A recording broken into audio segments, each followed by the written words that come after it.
आप सभी को आचार्य सुरभि राज की ओर से नमस्कार। आज मैं आपको बताने जा रही हूँ कि कैसे मानव सभ्यता के महान ग्रंथ ऋग्वेद के सबसे पहली ऋचा में रत्न शब्द का प्रयोग हुआ है। संसार की प्रत्येक मानव सभ्यता, चाहे वे किसी भी देश, समुदाय या धर्म की हो, ने रत्नों के चमत्कारी प्रयोग को स्वीकार किया है। यानी कि हमारे 4 वेदों में से ऋग्वेद के अनुसार पूरे विश्व में रत्न को अपने भाग्य को मजबूत करने के लिए तरह तरह के पूजन विधान करने के बाद, सिद्ध करने के बाद धारण किया जाता है और अपनी मनोकामनाओं को पूर्ण किया जाता है। अब प्रश्न उठता है, क्या वास्तव में रत्न धारण करने से रोग बीमारियां मिट सकती हैं, सौभाग्य की वृद्धि होती है? क्या रत्न धारण से दुर्भाग्य सौभाग्य में बदला जा सकता है? क्या रत्न धारण करके धार्मिक प्रक्रिया है या केवल विलासिता का प्रदर्शन है, दिखावा है? क्या इसका कोई वैज्ञानिक आधार भी है? तो आज मैं इन सब कारणों का आपको जवाब देती हूँ। हर मनुष्य को अपनी जन्म कुंडली के अनुसार, अपनी जन्म तारीख के अनुसार या अपने जन्म के महीने के अनुसार 3 रत्न धारण करने पड़ते हैं। अब अपनी सामर्थ्य अनुसार, ज्ञान अनुसार, या कोई गुरु उनको ज्ञान देता है तो कोई 1 पहनता है, 2 पहनता है, 3 पहनता है। पर मेरे अनुभव के आधार पर ये देखा गया है कि एक जीवन रत्न होता है जो आयु को ठीक रखता है, एक कर्म रत्न होता है और एक हमारा भाग्य रत्न होता है। यानी कि 3 रत्न होते हैं। हम अपनी सामर्थ्य अनुसार शुद्ध रत्न भी धारण कर सकते हैं, या फिर हमारी सामर्थ्य नहीं होती तो हम उनके उपरत्न भी धारण कर सकते हैं, परंतु उनको स्वयं किसी बाज़ार में जाकर, किसी जोड़ी से स्वयं जाके, स्वयं खरीद के स्वयं पहनना, ये भूल गलती से नहीं करनी चाहिए। हमेशा किसी योग्यवान व्यक्ति से पूछकर, समझकर और एक अच्छी जगह से उनको खरीद कर, या फिर कोई विशेष ज्योतिषी या गुरु आपको सिद्ध करके अपनी शक्तियों द्वारा, मंत्रों द्वारा देता है, तभी वे लाभ दे पाते हैं। नहीं तो कई बार जो है आपको गलत और उल्टे कष्टों का सामना करना पड़ सकता है, या फिर वो शुभता ना दे के दुर्भाग्य के लिए तैयारी शुरू कर देते हैं। रोग व्याधियों व दुर्भाग्य के विषय में आयुर्वेद तथा ज्योतिषी की पकड़ और सोच बहुत गंभीर व गहरी है। आधुनिक विज्ञान को वहाँ पहुँचने में अभी हजारों वर्ष लगेंगे। ज्योतिष शास्त्र कहता है, पूर्व जन्म कृतम पापम व्याधि रूपेण बाधते। हमारे पूर्व जन्म के पाप इस जन्म में व्याधि, रोग व दुर्भाग्य के रूप में प्रकट होते हैं, और ये नियम विश्व के सभी 7 महाद्वीपों के मानव जाति के ऊपर लागू होता है। चाहे हिंदू हैं, चाहे मुस्लिम हैं, सिख हैं, ईसाई हैं, कहीं के भी हैं, या कोई भी धर्म अपनाते हैं, अगर हम रत्न के विज्ञान को अपनाने पे आते हैं। कई बार हमारे पास बहुत सी कुंडलियाँ आती हैं हमारे रिसर्च सेंटर में, और कहते हैं कि कुंडली में ग्रह उच्च का है, फला ग्रह उच्च का है, फला ग्रह सर्वग्रही है, विपरीत राजयोग, नीच योग, नीच भंग योग, राजयोग, ब्रह्म सिंहासन योग, पंच महापुरुष योग, गजकेसरी योग बना रहा है, लेकिन परिणाम शून्य ही हैं। अब बताइए गुरुजी, हम क्या करें? लग्नेश, भाग्येश व भोग कारक ग्रह किसी अनुकूल है, उस ग्रह की दशा भी चल रही है, फिर भी जातक आने वाला कहता है या भक्त कहते हैं आर्थिक ऋण और कर्ज भार बढ़ रहा है, व्यापार व नौकरी में बार बार असफलता का सामना हो रहा है, मन बड़ा परेशान है, कुछ समझ नहीं आता। आँखों की रोशनी होते हुए भी बुद्धि का अंधकार इतना आ गया है कि कुछ समझ नहीं आ रहा क्या करें। ऐसे ऐसे कष्ट से पीड़ित होकर हमारे पास, हमारे सेंटर में, हमारे रिसर्च सेंटर में लोग आते हैं। अब बताइए इसका क्या कारण है? इसका कारण मात्र एक ही है, लाख ग्रह स्थितियाँ, दशाएं आपके पक्ष में हैं। गोचर ग्रह की स्थिति भी आपके पक्ष में है, परंतु बाधक ग्रह व मारक ग्रह की स्थिति का विचार नहीं किया गया। वर्तमान में ऐसे अनेक, मैं पाखंडी ही बोलूँगी, या मूर्ख ज्योतिषी नई नई 2 किताबें पढ़ के बाज़ार में उतर जाते हैं और लोगों के विश्वास को तोड़ते हैं और लोगों को कष्ट और अधिक प्राप्त हो, ऐसे कार्य जाने अनजाने में करवा बैठते हैं। और भुक्तभोगी जो लोग होते हैं वो भी उस चक्रव्यूह में उनकी बातों के, उनके अविश्वसनीय भरी विचारधाराओं के बीच में फंस जाते हैं। अब ये देखना चाहता है कि रतन विज्ञान, रतन शास्त्र में बाधक मारक ग्रहों पर विचार किए बिना फलादेश करने वाले लोगों से कैसे बचें, ये आपका स्वयं का निर्णय होता है। आगे मैं कहती हूँ, बाधक मारक ग्रहों पर विचार किए बिना फलादेश नहीं करना चाहिए, या जब आप 3 रत्न धारण करने के अर्थ को जान जाते हैं तो आपको ये भी ध्यान रखना चाहिए कि कौन सा बाधक ग्रह है और कौन सा मारक ग्रह है। दोनों ही बाधक और मादक ग्रहों पर परिभाषा अलग हो जाती है, जिससे ज्योतिष शास्त्र की प्रतिष्ठा हम बढ़ा भी सकते हैं और गिरा भी सकते हैं।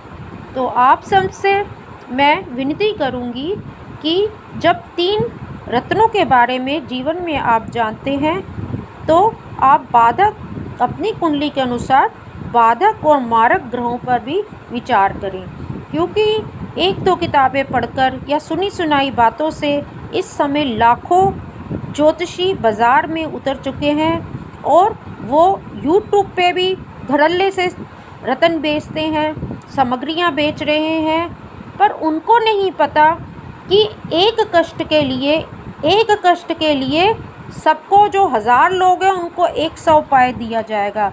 लाखों लोगों का इस धरती पे दुख तो एक है, पर उन लाखों लोगों को दवाई जो ज्योतिषी या गुरु द्वारा मिलती है वो विभिन्न होती है, वो अलग अलग होती है।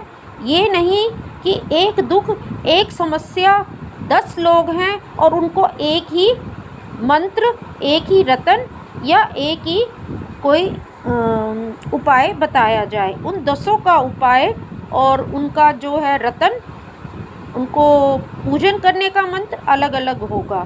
और इसी तरीके से उन 10 लोगों की कुंडली में या जन्म तारीख के अनुसार ये भी देखा जाएगा योग्य विद्वान द्वारा कि क्या चीज़ बाधक ग्रह का काम कर रही है और क्या चीज़ मारक ग्रह का। मैं बार बार कहूँगी, बाधक यानी जो बाधा दे सकते हैं, आपका समय खराब कर देंगे, पैसा खराब कर देंगे, परंतु मारक अति क्रूर ग्रह होता है, उसने तो मारना ही मारना है।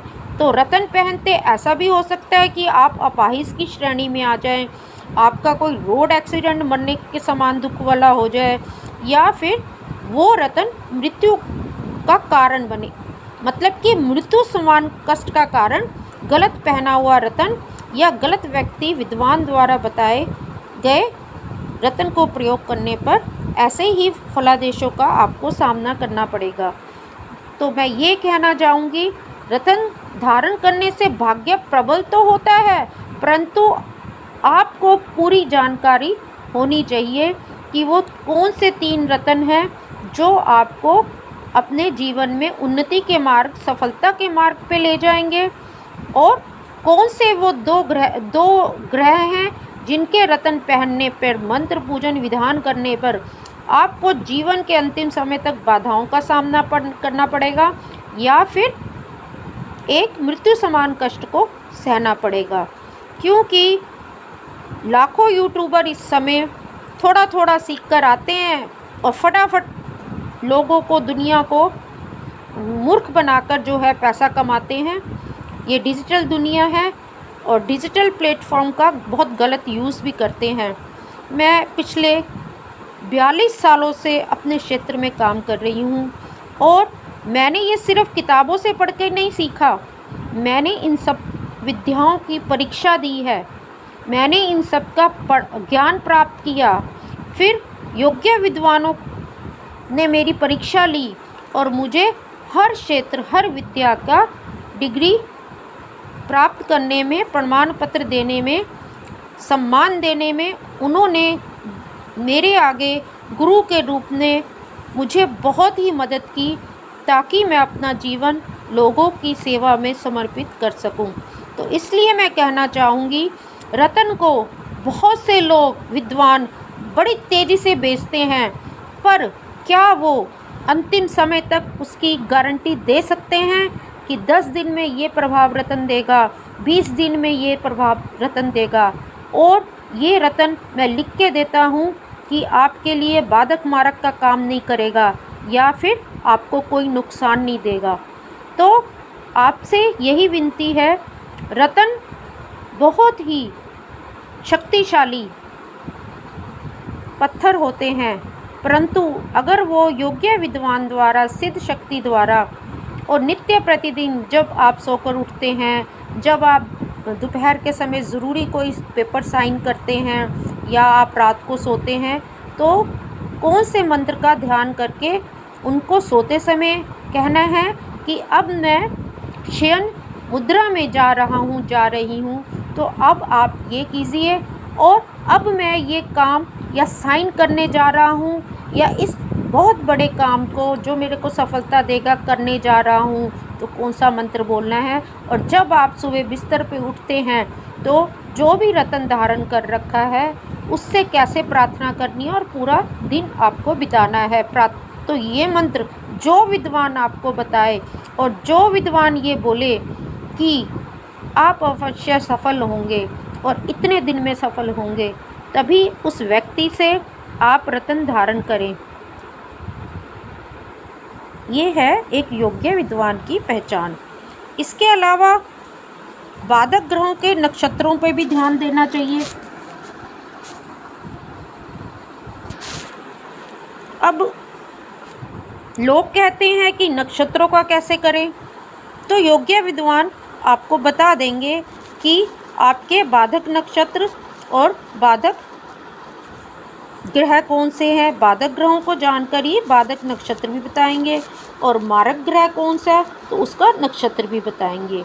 तो फिर उनको भी नियमानुसार रतन पहनने के साथ साथ कंट्रोल किया जाता है, ताकि हम शुभ से शुभ प्रभाव उस रतन का प्राप्त कर सकें। क्योंकि जब हम 1, 2 या 3 रतन धारण करते हैं तो हम उन 3 शक्तियों के स्वामी को अपने साथ जीवन में चलने के लिए कहते हैं। तो इसलिए जो है मैं कहना चाहती हूँ कि रतन धारण करने से भाग्य अवश्य प्रबल होता है और बहुत ही सस्ता और सरल उपाय होता है कि ज़्यादा पूजा पाठ जो नहीं कर पाते, ज़्यादा नियम धर्म जो नहीं अपना पाते, अगर उनकी सामर्थ्य है तो वो रतन ज़रूरत धारण करें। और अगर रतन शुद्ध रतन धारण करने की सामर्थ्य नहीं है तो उपरतन धारण करें, परंतु मारक बाधक ग्रहों का भी ध्यान रखें और प्रत्येक ग्रह की कितनी आयु होती है और उसकी दशा कितनी होती है, उससे जुड़ा रतन जो आपने पहना हुआ है वो कितने समय तक आपको जो है शुभ फल देगा और कितने समय बाद वो मृत्यु अवस्था में आ जाएगा, यानी मारक स्थिति में आ जाएगा। क्योंकि जब वो खुद ही मृत्यु अवस्था में आता है, यानी जब उसकी ही आयु शुभता देने की रतन की ख़त्म हो जाती है, तो वो आपके लिए मारक रतन का भी काम करता है। तो ये सब ज्ञान जो आपको विद्वान दे सके और जो गारंटी भी दे सके कि ये रतन आपको शुभता ही प्रदान करेंगे, जीवन में आप आगे बढ़ेंगे। तो कृपया करके आप उसी विद्वान से रतन लीजिए, क्योंकि एक रतन ही हमारे वेद पुराणों के अनुसार, ऋग्वेद के अनुसार ऐसा मतलब साधन है कि अगर पूजा पाठ नहीं हो पाती तो एक विद्वान गुरु व्यक्ति अपने ज्ञानानुसार, अपनी मंत्र शक्ति से, अपनी इच्छा शक्ति से उन रत्नों को शुद्ध और सिद्ध करके आपको देता है। तो बहुत सरलता से आप अच्छे विद्वान से शुद्ध रत्न या उपरत्नों को ही मंत्रों विधि द्वारा सिद्ध करके पहनकर आप अपने सौभाग्य को, सफलता को बहुत ही आसानी और सरलता से प्राप्त कर सकते हैं। धन्यवाद। आज के लिए इतना ही। रत्नों के बारे में अगर और कोई जानकारी चाहते हैं तो आप मुझे संपर्क कर सकते हैं।